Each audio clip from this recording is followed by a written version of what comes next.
আসসালামু আলাইকুম dear viewers, আপনারা যারা রেলওয়েতে চাকরির আবেদন করেছেন, বিভিন্ন পদে আবেদন করেছেন, এখন চয়েস লিস্ট পূরণ করতে হবে। সেই সাথে আগামী দিনে আপনারা যারা চাকরি পরীক্ষায় টিকবেন, তখন আসলে রেলওয়ের যে সাবস্টেশন ইঞ্জিনিয়ার যারা আছে, কোন অনেকগুলো স্টেপ আছে, যেমন ওয়ে আছে, ওয়ার্কস আছে, ব্রিজ আছে, তারপরে ক্যাড আছে, তারপরে ক্যাড ড্রয়িং আছে, তারপরে এস্টিমেটর আছে। তো এই যে অনেকগুলো পদ আছে, আসলে কোন পদের কাজ কি, এটা আসলে অনেকের মনে কৌতূহল সৃষ্টি হয়েছে যে আমি যদি রেলওয়েতে চাকরি পাই তাহলে আসলে কোন পদটা আমার জন্য উপযুক্ত হবে, আমার সুযোগ সুবিধা বেশি পাবো, আমার মনের সাথে মিল রেখে আমি সুযোগ সুবিধাগুলো পাবো, সেটা আসলে অনেকের মনে এখন কোয়েশ্চেন হয়ে দাঁড়িয়েছে। আমি সেই জন্য আপনাদের আজকে সেই বিষয়টি ক্লিয়ার করে দিব যে রেলওয়ের উপসহকারী প্রকৌশলী আসলে কোন পদের জন্য কি কাজ তাদের নির্ধারণ করা আছে এবং কাদের দায়িত্ব কর্তব্য কি এবং সুবিধা এবং অসুবিধা আমি এগুলো এই ভিডিওতে ক্লিয়ার করে দিব। চলুন তাহলে দর্শক শুরু করা যাক। প্রতি মাসে রেলওয়ে সাবস্টেশন ইঞ্জিনিয়ার এই এটা হলো সবার মোটামুটি কম বেশি এটাতে সবাই আবেদন করছে। এই ওয়েটা মনে হয় কেউ বাদ দেয়নি আর কি। ওয়ে এবং ওয়ার্কস কম বেশি সবাই এটাতে আবেদন করছে, যেহেতু পোস্ট সংখ্যাটা অনেক বেশি, কাজেই সবারই মনে কৌতূহল যে আসলে ওয়ের কাজ কী। তো চলুন তাহলে আমি একটু পড়ে দিয়ে শোনাই ওয়ের কাজ কী। আমি এটা মোটামুটি একটা স্ক্রিপ্ট রেডি করছি বিভিন্ন সোর্স থেকে কালেক্ট করে। তো আমি এটা আপনাকে পড়ে শোনালে আপনারা বিষয়টা ক্লিয়ার হবেন, আরও আমি ব্যাখ্যা বিশ্লেষণ করে আপনাদের আরও বুঝিয়ে দিব। রেলওয়ে সাবস্টেশন ইঞ্জিনিয়ার ওয়ে এর কাজ মূলত রেলপথ, ট্রাক, রেলপথের অবকাঠামো এবং সংশ্লিষ্ট সিভিল স্ট্রাকচারসমূহ রক্ষণাবেক্ষণ উন্নয়নের সঙ্গে জড়িত। ওয়ে বলতে এখানে পার্মানেন্ট ওয়ে বোঝানো হয়, অর্থাৎ রেল লাইনের কাঠামো যেমন track, sleeper, bolt, ballast, bridge, culvert ইত্যাদি। তো এখান থেকে আমরা যেটা বুঝতে পারতেছি যে রেলওয়ের যে ট্রাক আছে, যে রেল লাইনের উপর দিয়ে ট্রেন যায়, সেইটাই মূলত মানে পার্মানেন্ট যে রেলওয়ে ট্রাক। এই রেলওয়ে ট্রাকের সঙ্গে জড়িত যে সকল কাজ আছে সেই কাজগুলো তদারকি মেনটেনেন্স করে হচ্ছে এই রেলওয়ে সাবস্টেশন ইঞ্জিনিয়ার ওয়ে। তার প্রধান দায়িত্ব কী কী? এই রেলওয়ে সাবস্টেশন ইঞ্জিনিয়ার ওয়ের প্রধান দায়িত্বসমূহ হচ্ছে ট্রাক মেনটেনেন্স ও ইন্সপেকশন করা, রেল লাইনের অবস্থার নিয়মিত পরিদর্শন, ট্রাকের সমতা, অ্যালাইনমেন্ট, লেভেল, ওয়ার্প, গেজ ইত্যাদি পরিমাপ করে ঠিক রাখা, ক্ষতিগ্রস্ত অংশ চিহ্নিত করে দ্রুত মেরামত নিশ্চিত করা, ব্যালাস্ট ও স্লিপার মেনটেনেন্স করা, তারপরে সিগন্যাল ও লেভেল ক্রসিংয়ের রক্ষণাবেক্ষণ, সিভিল স্ট্রাকচারের তদারকি, কাজের পরিকল্পনা ও লেবার সুপারভিশন। এছাড়াও রিপোর্টিং ও ডকুমেন্টেশনের কাজ করে থাকে। কাজের প্রকৃতি হচ্ছে মাঠ পর্যায়ের কাজ বেশি, ডে নাইট শিফট থাকতে পারে, বিশেষ করে জরুরি মেরামতের সময়। টেকনিক্যাল নলেজ যেমন serving, truck design, material standard ইত্যাদি জানা দরকার।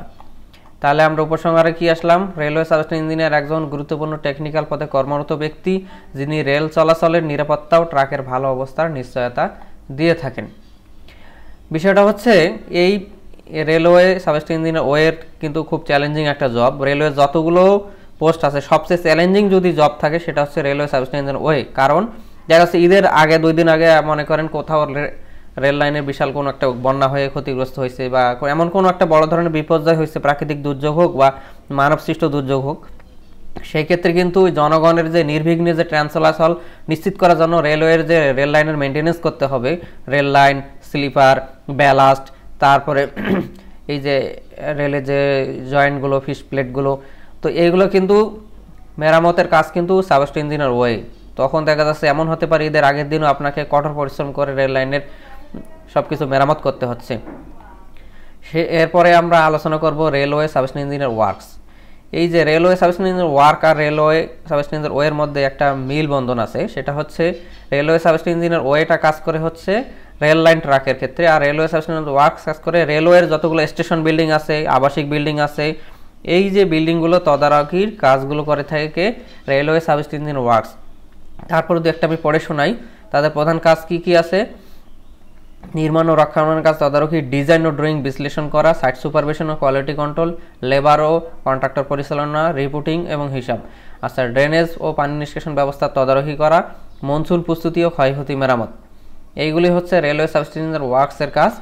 মানে মোটামুটি পুরো কাজটাই হচ্ছে সিভিল ওয়ার্ক, যেমন বিল্ডিংয়ের সাথে জড়িত, বিল্ডিংয়ের সার্ভিস যেগুলো আছে, বিল্ডিং সার্ভিসের যে সকল আইটেম আছে সেগুলোর সঙ্গে জড়িত। এখন যদি আমি প্রধান পার্থক্য বলি রেলওয়ে সাবস্টেশন ইঞ্জিনিয়ার ওয়ে এবং ওয়ার্কসের মধ্যে, তাহলে রেলওয়ে সাবস্টেশন ওয়ে করে কি ট্রাক ও রেলপথ সংশ্লিষ্ট অবকাঠামোর দেখভাল করে, আর রেলওয়ে সাবস্টেশন ইঞ্জিনিয়ার ওয়ার্কস করে স্টেশন, ভবন, ড্রেনেজ, রেলওয়ে, কলোনি ইত্যাদি সিভিল কাজগুলো দেখভাল করে থাকে। তারপরে যে বিষয়টা আছে রেলওয়ে সাবস্টেশন ইঞ্জিনিয়ার স্টোর।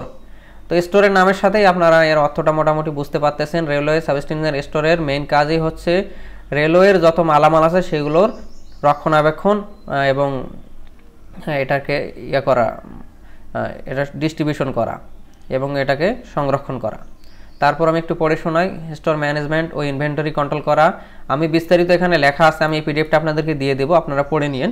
আমি শুধু হেডলাইনগুলো পড়ে যাচ্ছি, ভিডিওটা যেন লম্বা না হয়। যেমন মাল রিসিভ ও ইন্সপেকশন করা, মাল ইস্যু ও সরবরাহ করা, ডকুমেন্টেশন, রিপোর্টিং, স্টোর অডিট ও নিরাপত্তা। সেই সঙ্গে টেকনিক্যাল ম্যাটেরিয়াল সম্পর্কে জ্ঞান থাকতে হবে। সংক্ষেপে বলে রেলওয়ে সাবস্টেশন ইঞ্জিনিয়ার স্টোর হচ্ছে একজন টেকনিক্যাল স্টোর কিপার, যিনি রেলওয়ের বিভিন্ন বিভাগের প্রয়োজনীয় উপকরণ সংগ্রহ, সংরক্ষণ, সরবরাহ ও হিসাব রাখার দায়িত্বে থাকেন। তার কাজের মাধ্যমে রেলওয়ের অন্যান্য ইঞ্জিনিয়ার অপারেশনাল বিভাগের কাজ সঠিক সময়ে চালানো সম্ভব হয়। রেলওয়ে সাবস্টেশন ইঞ্জিনিয়ার ওয়ার্কস এবং ওয়ে যারা আছে তাদের কাজ করতে যে সকল মালামাল ব্যবহৃত হয় সেই মালামালগুলো রেলওয়ে সাবস্টেশন স্টোর এটাকে তাদেরকে সরবরাহ করে থাকে এবং সেই মালগুলো সংরক্ষণ করে এবং এটার ইনভেন্টরি করে থাকে। রেলওয়ে সাবস্টেশন ইঞ্জিনিয়ার এস্টিমেটর সম্পর্কে আপনারা সবাই অবগত আছেন। এস্টিমেটরের কাজ কি,